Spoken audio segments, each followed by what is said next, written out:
El número primo autor Félix Menor. Primera semana.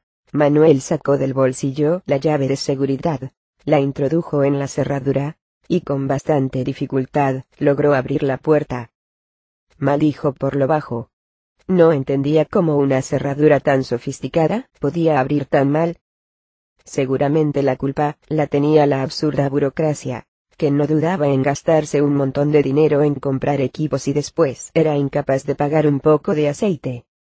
Mientras dejaba en la silla su inseparable gabardina, se fijó en una carpeta con dos gruesos precintos rojos, sellando las solapas que destacaba en su mesa. No era la primera vez que veía una con esas características, pero sí se sintió sorprendido por el hecho de que estuviese precisamente en su despacho. Se sentó despacio en el sillón, y con la calma preceptiva de un ritual, buscó un abrecartas.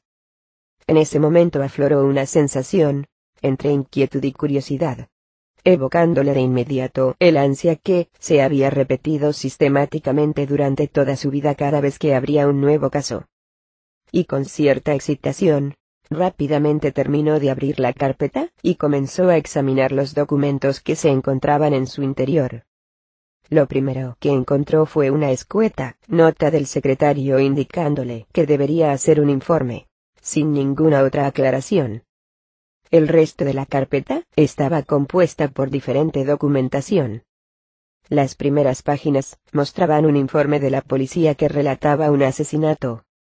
El sujeto, cuando salía de su casa a las afueras de San Sebastián, recibió un disparo en la cabeza que lo había matado al instante.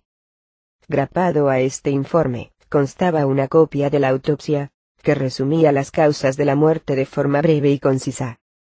El proyectil entró por la frente, centrado entre los dos ojos, atravesó toda la masa cerebral y salió por la zona de la nuca, causando una muerte directa e instantánea. El médico forense, ante la evidencia de las circunstancias, no había perdido más tiempo en dar muchos detalles sobre la muerte, y optó por finalizar rápidamente el informe. Pero Manuel, a diferencia del forense, sí comenzó a hacerse muchas preguntas. ¿Cómo sería el muerto? ¿Qué enemigos tendría? ¿En qué posición estaba situado cuando lo mataron? ¿Cómo lo esperó el asesino? ¿El impacto en la cabeza fue suerte o precisión? Y la fundamental, ¿por qué lo mataron? A cada pregunta le concedía más de una posible respuesta. Así todas estas posibilidades las analizaba, en un proceso automático, fruto de años de experiencia, las aceptaba o rechazaba ajustándolas a lo que conocía, y así iba configurando una idea de cómo pudieron sucederse los acontecimientos. Siguió hojeando otros documentos generados por diferentes organismos y departamentos, sin que ninguno de ellos dijese nada especial. El fallecido aparentaba ser una persona normal, sin deudas, sin antecedentes penales, sin multas, sin incidencias con Hacienda, con la Seguridad Social o con la justicia. Más inusual resultaba que no estuviese casado ni trabajase, aunque tampoco eran circunstancias muy significativas. Ya un poco cansado de leer toda esta información, aparentemente carente de toda trascendencia en relación con la muerte, examinó el último informe que provenía del servicio de inteligencia, y por fin descubrió algo que podía ser interesante. El fallecido estaba fichado como presunto miembro del grupo terrorista ETA, si bien el dato estaba fechado hacía más de 6 años, y desde entonces no se mencionaba ningún tipo de relación o actuación con la organización terrorista.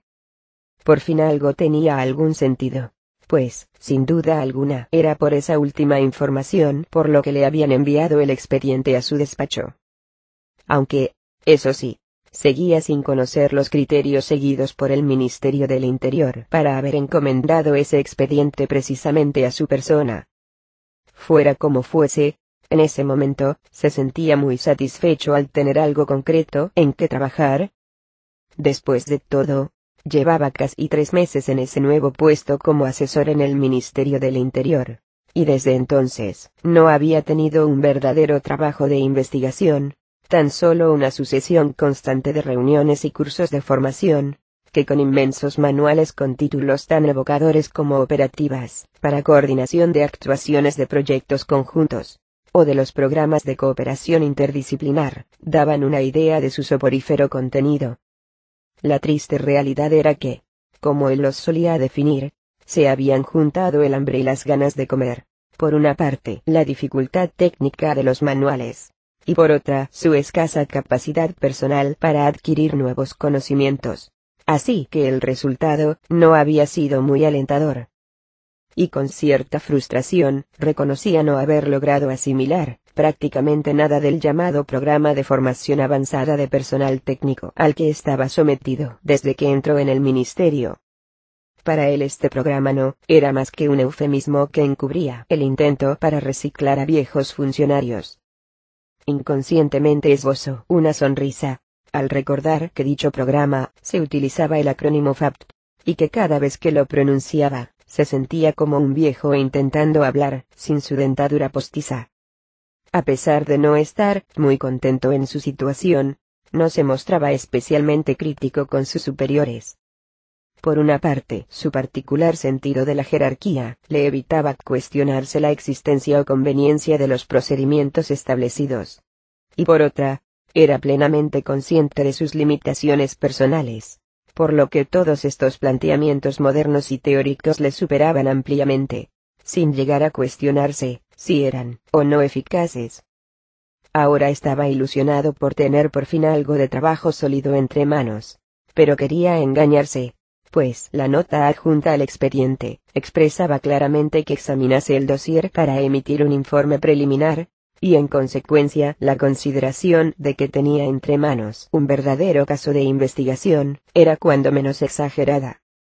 Durante toda su vida, estaba acostumbrado a realizar investigaciones policiales exhaustivas, y ahora, lo que pasaba en ese micromundo del Ministerio del Interior, le estaba rompiendo todos los esquemas.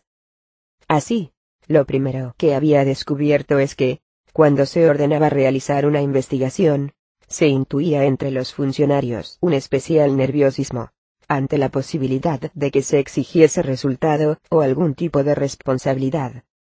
Pero los burócratas cuando quieren son astutos, y como respuesta a esta preocupación, se eludía tratar cualquier tema en profundidad, y para ello ya se limitaban su compromiso desde el principio con los llamados informes preliminares, estudios básicos, o análisis segmentados.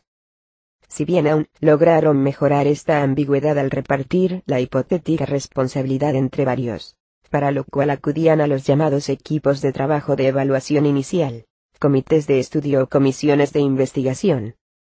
La obsesión por eludir todo tipo de responsabilidad era tan alta, que en todos los informes existían coletillas que habitualmente ya se escogían para finalizar los mismos. Como la falta de información impide establecer conclusiones precisas, o aunque los actos examinados en este informe preliminar son aparentemente legales, no se descarta que en una investigación más a fondo pudiesen detectarse irregularidades. Y especialmente recordaba una particularmente brillante. El que suscribe este informe advierte que carece de los conocimientos especializados para el examen de la cuestión analizada, sin que quedase claro para qué diablos perdía el tiempo en hacer un informe a alguien que no estaba capacitado.